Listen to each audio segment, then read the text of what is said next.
কথায় কথায় ক্ষেপণাস্ত্র ছুটতে রীতিমতো এক্সপার্ট উত্তর কোরিয়ার নেতা কিম জং উন।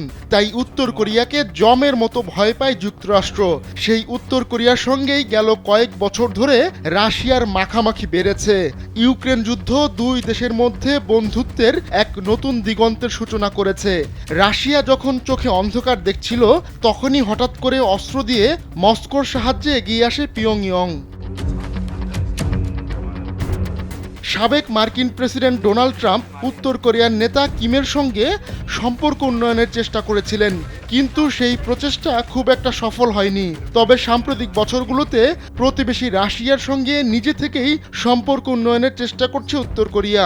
রাশিয়াও তার প্রতিবেশীকে খালি হাতে ফিরিয়ে দেয়নি, কেননা স্বার্থের এই সম্পর্কে লাভবান হচ্ছে দুই দেশই। 1 মিনিটে নগদ ইসলামিক অ্যাকাউন্ট খুলতে ডায়াল করুন *167#। এবার বন্ধুর বাড়ি অতিথি হয়ে যাচ্ছেন রুশ প্রেসিডেন্ট ভ্লাদিমির পুতিন। 2 দিনের এই সফর ঘিরে পশ্চিমাদের মনে আগ্রহ এবং উদ্বেগের তৈরি হয়েছে, কেননা 2 দশকের বেশি সময় পর উত্তর কোরিয়া সফরে যাচ্ছেন পুতিন। পশ্চিমা গণমাধ্যম বলছে 2022 সালে ইউক্রেনে পুরো মাত্রায় হামলা চালানোর পর এটি পুতিনের বিরল বিদেশ সফর। উত্তর কোরিয়ার জন্য এই সফর অত্যন্ত গুরুত্বপূর্ণ, কেননা কোভিড-19 পর এই প্রথম কোনো দেশের রাষ্ট্রপ্রধান পিয়ংইয়ং যাচ্ছে।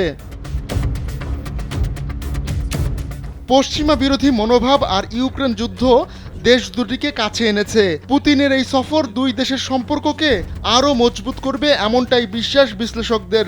তাই এই সফরে তীক্ষ্ণ চোখ রাখছে পর্যবেক্ষকরা।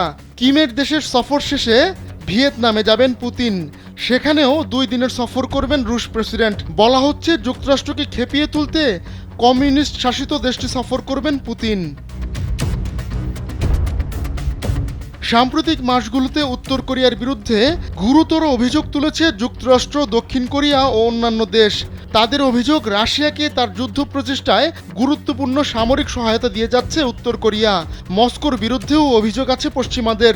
তাদের দাবি, উত্তর কোরিয়ার সামরিক স্যাটেলাইট কর্মসূচিতে সহায়তার মাধ্যমে রাশিয়াও হয়তো আন্তর্জাতিক নিষেধাজ্ঞা লঙ্ঘন করছে, যদিও 2 দেশই অস্ত্র রপ্তানির বিষয়টি অস্বীকার করেছে। গেল সেপ্টেম্বরে নিজের সাজো ট্রেনে করে রাশিয়ায় সফরে গিয়েছিলেন উত্তর কোরিয়ার নেতা কিম। তবে পথিমধ্যে ফাইটার জেট তৈরির একটি কারখানা এবং একটি রকেট লঞ্চ ফ্যাসিলিটিতে গিয়েছিলেন তিনি। সেই সফরের পাল্টা এবার উত্তর কোরিয়া যাচ্ছেন পুতিন। রাষ্ট্রীয় এই সফরের আগে ক্রেমলিন জানিয়েছে, উত্তর কোরিয়ার সঙ্গে সম্ভাব্য সব খাতেই সম্পর্ক উন্নয়নের আশা রাখে রাশিয়া। আহমদুল্লাহ শিকদার, কালবেলা ডেস্ক।